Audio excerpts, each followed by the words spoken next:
Shooting it raw? Yes. Shooting it raw. Boom. I want to say hard left, not because... Sure. So in it is... Okay, so I've described it. The light is perfect. So it's like sunny outside, really beautiful. I'm going to talk about the background first. So the sky has a few wispy clouds. It's a nice bright blue. I can see maybe the hints of a beach, maybe like the ocean far off, and some like rocks. I mean, if you've been to Nova Scotia, it kind of looks like Nova Scotia. I'm Canadian, so that's how I can say it. There's like salt water. Look, all of that is fuzzy. It's in the background. In the foreground are 4 people. This is like the fuzziest, warmest photo. On the left is a woman with a boy on her shoulders.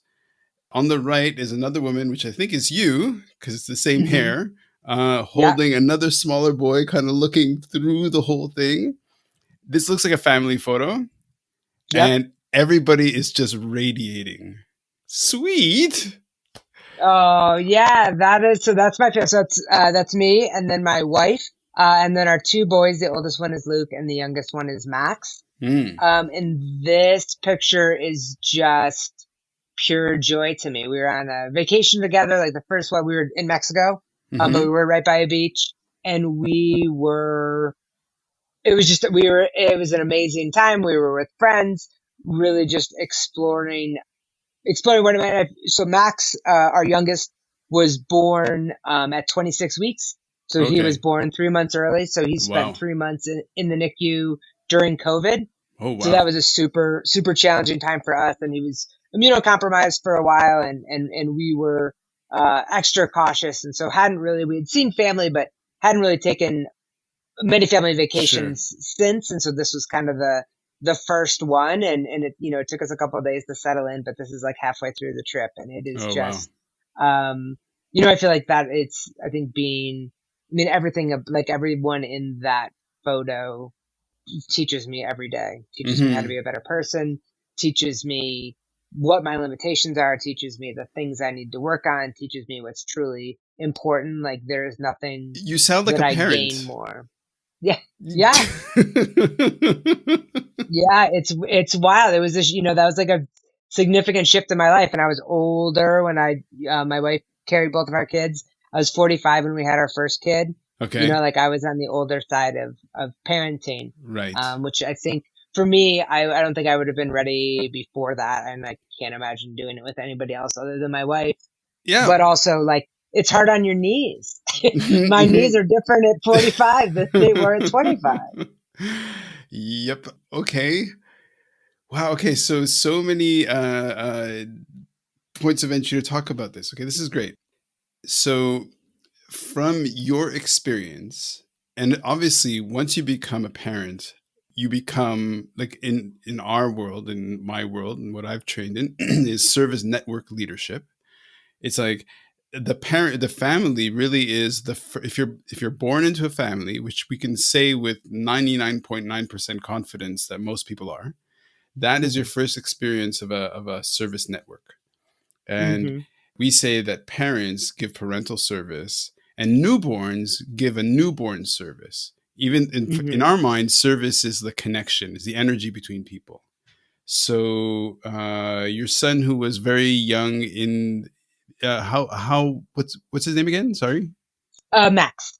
So even when Max is a newborn, born premature, even that is, in a weird way of thinking about it, offers a kind of service, and that cements the beginnings of your relationship, because he, of course, will not remember any of that, but you do very tangibly and palpably, and that feeds how you connect with him. So no question. Take it from there. Like, what did I say just mean? What does that mean to you? And how do you connect it to the bigger picture of what you're trying to communicate?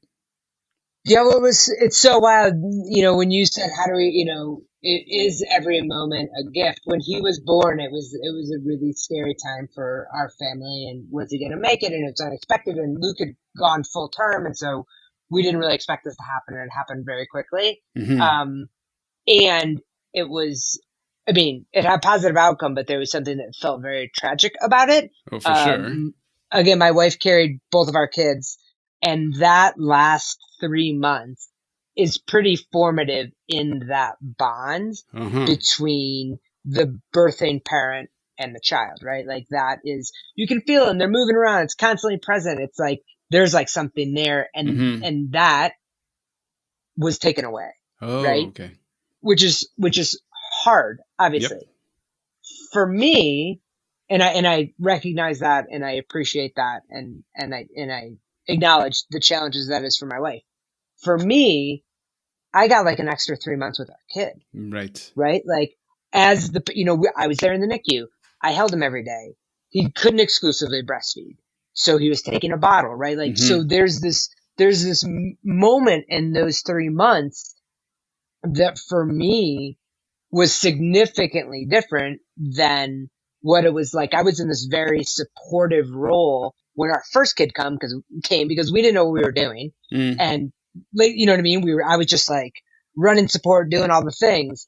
But the second one came and we were both fully in it. Yeah, And yeah. it's like what was taken from her was a gift to me. And like Right. his resilience, his just, obviously he had no choice, but there was nothing he could do but be, Yeah, of course, of course.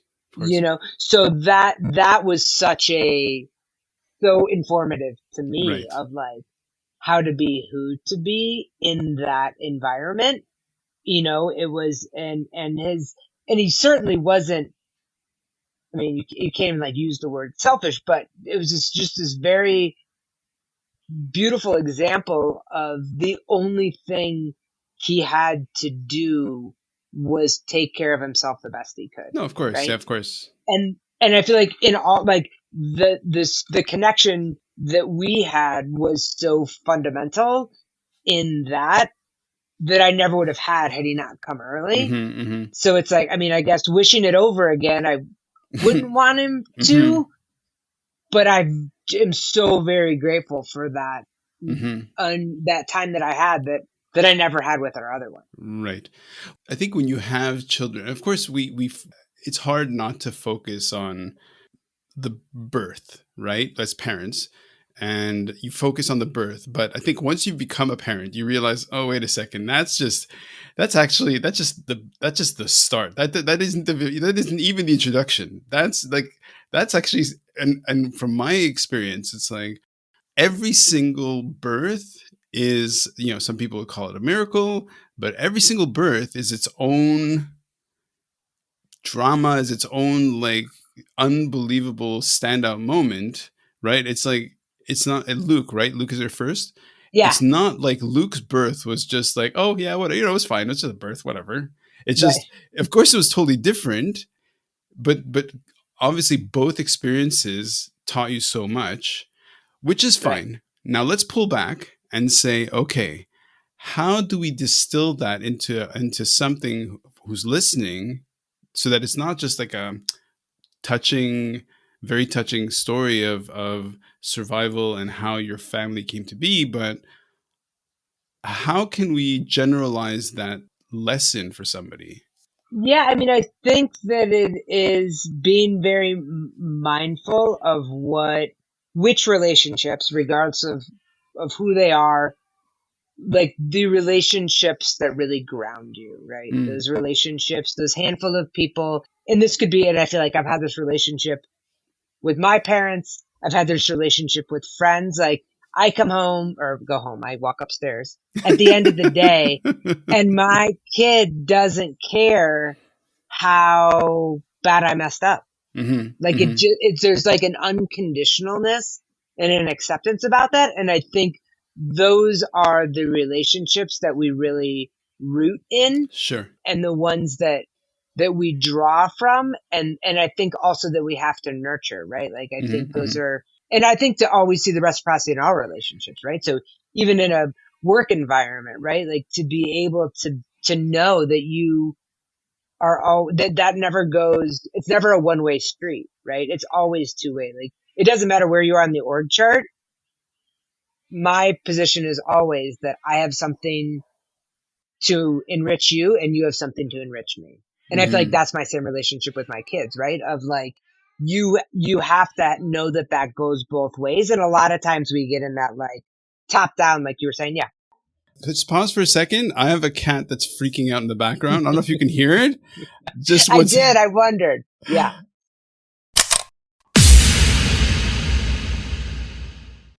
Everything okay?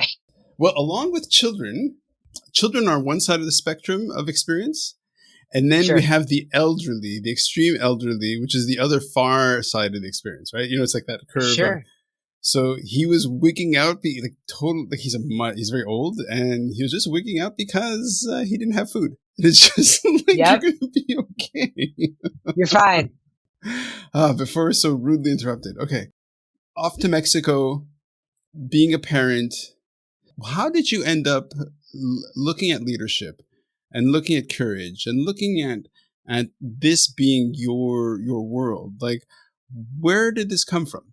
Well, I think it was, I mean, for me at least, there was this experience of coming out that was very formative. I mean, I feel like a lot of the ways, the lessons we learn, if we can be open to it, the lessons that we learn and how to treat other people is rooted in how we were mistreated or even Mm, our misjudgments. Or, I think a lot of times we say, we don't want people to stereotype us, but we don't look and see how we stereotype other people, right? okay. Or how we group people in. So it kind of started with this introspection and this ask that people did this introspection, but then there was always this like, and then what? Like, what do I do with this? How do I have this understanding of myself and bring it into the world in a positive way?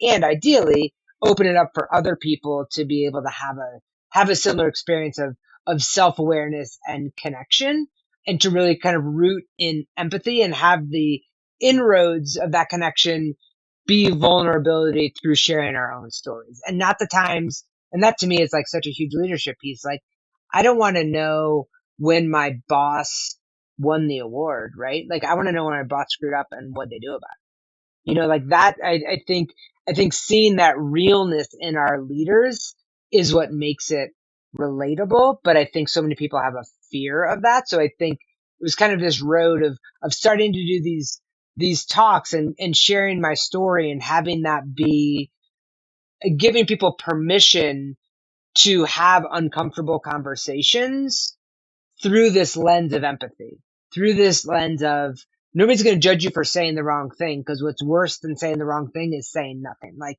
I know if you're trying to be an ally, I know if you're trying to understand it better.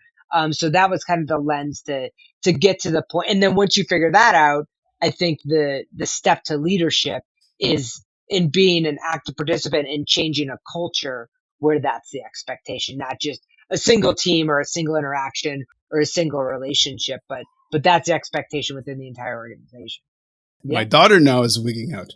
This is They just take turns. That's all okay. right. Hold on a second. Look, I know it makes me look like a real clown. No, no, no. You're good. I get it.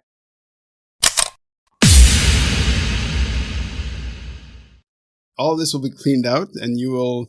To me, like, that's the point at which we connect of like, how old are your kids? You've been through it. Like, that was one of the first connection points with friends was like, it doesn't matter. Like, if you both have kids or you have any other challenges in your life, but like, if I have kids and my heterosexual cube mate also has kids, like, nobody cares who you're sleeping with. You know what it's like to be up all night with a sick kid. Like, it doesn't matter, right? There's like, we get rid of 100%. the things that make us different and talk about the things that make us the same. So now I have this comfort and trust in you of like, he gets it. If my kid walked in, Hmm. it wouldn't be ideal, but like, you would get it, right? Like, I don't, there's like a deeper level of understanding when we share things that are not the two-dimensional version of ourselves. Yeah, So yeah. it doesn't bother me. And I trust you to edit the podcast as you see fit. But again, like, that's real. Yep. And like that, and real is what's relatable, not Right. like some polished version of it. If you watch the second TEDx talk that I did, I screwed up Uh-huh. and I was having this conversation and I was implying that the woman that I was speaking with was a native Spanish speaker.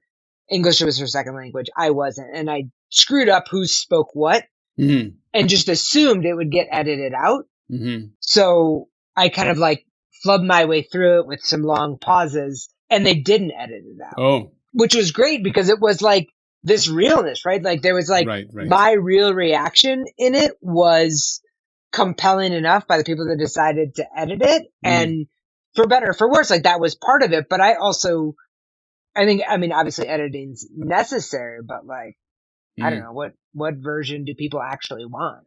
Okay.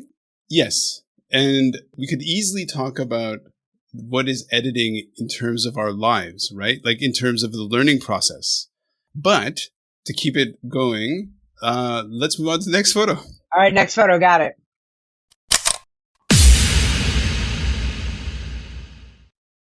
So is life really a gift? Really?